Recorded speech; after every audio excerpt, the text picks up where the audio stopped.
Bonjour, ici Romain Christ du blog sortirdursa.fr. Aujourd'hui, je vais vous dire pourquoi apprendre à la bourse c'est facile. Mais avant, je vous rappelle que vous pouvez recevoir gratuitement ma sélection de livres sur l'indépendance financière en cliquant sur le bandeau qui apparaît sur cette vidéo.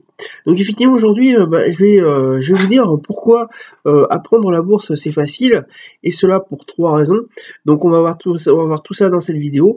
Mais avant, comme d'habitude, j'ai pris mon petit téléphone pour pouvoir prendre des notes afin que je n'oublie rien de ce que je vais vous dire donc dans cette vidéo. Alors déjà, la première raison pourquoi la bourse pourquoi apprendre la bourse c'est facile, c'est parce qu'en fait, déjà apprendre la bourse, en fait c'est acheter des livres et des formations. C'est-à-dire qu'effectivement vous pouvez pas, il faut savoir que vous pouvez pas apprendre la bourse comme ça, en claquant des doigts, ou en créant une baguette magique. Effectivement, il vous faudra apprendre ça dans les livres, dans les formations. Pour ça, il y a plein de livres sur la bourse qui existent, hein, il suffit d'aller sur Amazon pour le voir, par exemple. Des formations sur la bourse, il y en existe plein aussi. D'ailleurs, je vous rappelle que j'ai créé une formation sur la bourse, pour pouvoir, notamment pour les débutants.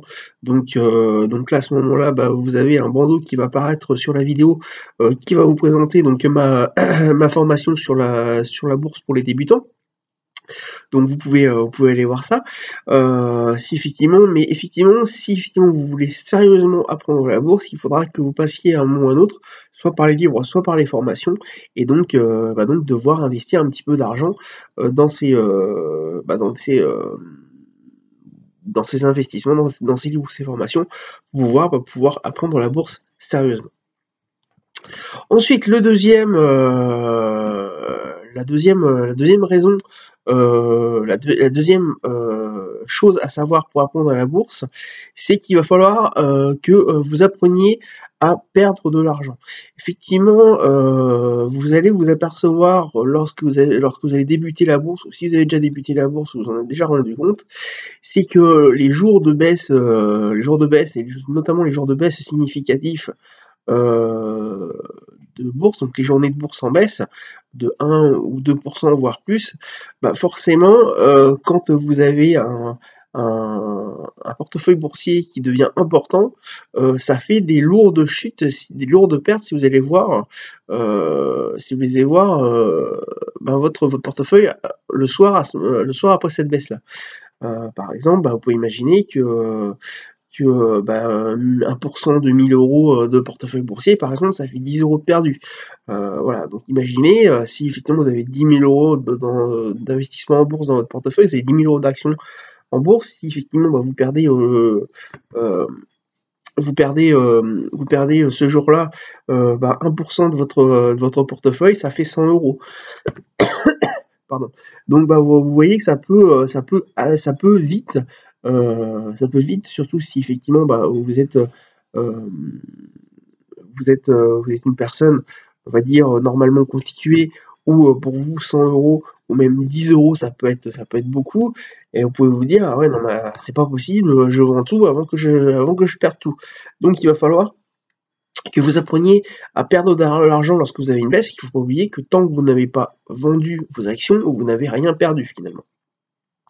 Donc, il est vraiment important de vous forger ce caractère-là lorsque vous voyez que vous perdez de l'argent suite à une baisse journalière ou une baisse significative, parce qu'effectivement, ça peut être une baisse très importante par rapport qui se transforme en baisse en euros de votre portefeuille, qui peut être très importante, alors qu'effectivement rien n'est perdu, puisque c'est qu'une valeur potentielle que vous avez perdue, mais le lendemain par exemple ça peut remonter autant. Donc pas de panique, ne vendez pas tout d'un seul coup, parce que voilà vous avez perdu 10 €, 50 € ou 100 €, voire plus, selon votre portefeuille boursier. Ensuite, troisième raison où il faut apprendre la bourse. Apprendre la bourse, c'est en fait, comme je l'ai écrit ici, c'est apprendre à être patient avec soi-même. Effectivement, on ne peut pas être positif du jour au lendemain. Effectivement, une fois que vous aurez acheté des livres d'information, vous vous sentirez prêt à investir en bourse, Une fois que vous serez prêt à perdre de l'argent, comme j'ai pu le dire, il va falloir que vous aussi vous vous prépariez mentalement pour tout simplement pour perdre de l'argent. Puisqu'effectivement, notamment dans le trading, vous allez pas gagner de l'argent tous les jours. Vous allez en perdre certainement dans les premières semaines ou dans les premiers mois où vous allez vous installer dans le trading, et il faut que vous prépariez mentalement à perdre cet argent-là. Et ne pas vous décourager, puisqu'effectivement, certains peuvent se dire bah, j'en ai marre, je perds tout le temps. Je perds tout le temps en bourse, en trading, je vends tout, c'est de l'arnaque, et je m'en vais voir ailleurs si les prairies sont vertes. Donc voilà. Non, mais ce que je veux dire, c'est qu'effectivement, ne paniquez pas, continuez à investir dans les livres ou dans les formations si jamais vous n'y arrivez pas du tout, mais préparez-vous mentalement à ce que vous perdiez de l'argent dans les premières semaines ou dans les premiers mois de trading, par exemple, parce que tout simplement vous avez besoin de gagner de l'expérience, et ça, l'expérience, ça s'apprend pas que dans les livres et que dans les formations, ça s'apprend aussi sur le terrain, et donc sur les marchés boursiers. Donc voilà les trois raisons pourquoi apprendre la bourse c'est facile, mais il faut effectivement faire, comme vous avez une préparation mentale avant, et investir un petit peu d'argent dans ces formations ou dans les livres. Voilà, donc c'était Romain Réchrist du blog sortirdursa.fr. Donc je vous rappelle que vous pouvez recevoir gratuitement ma sélection de livres sur l'indépendance financière en cliquant sur le bandeau qui apparaît sur cette vidéo. Je vous rappelle également que vous pouvez vous abonner à cette chaîne YouTube en cliquant sur le bouton s'abonner qu'il y a en bas à droite de la vidéo. Et je vous rappelle également que j'ai besoin de votre retour. Donc si vous avez aimé cette vidéo, n'hésitez pas à cliquer donc, sur le pouce levé qu'il y a en bas à droite de la vidéo, et à la partager afin que le plus grand nombre puisse voir cette vidéo. Et bien écoutez, je vous dis à très bientôt pour une prochaine vidéo.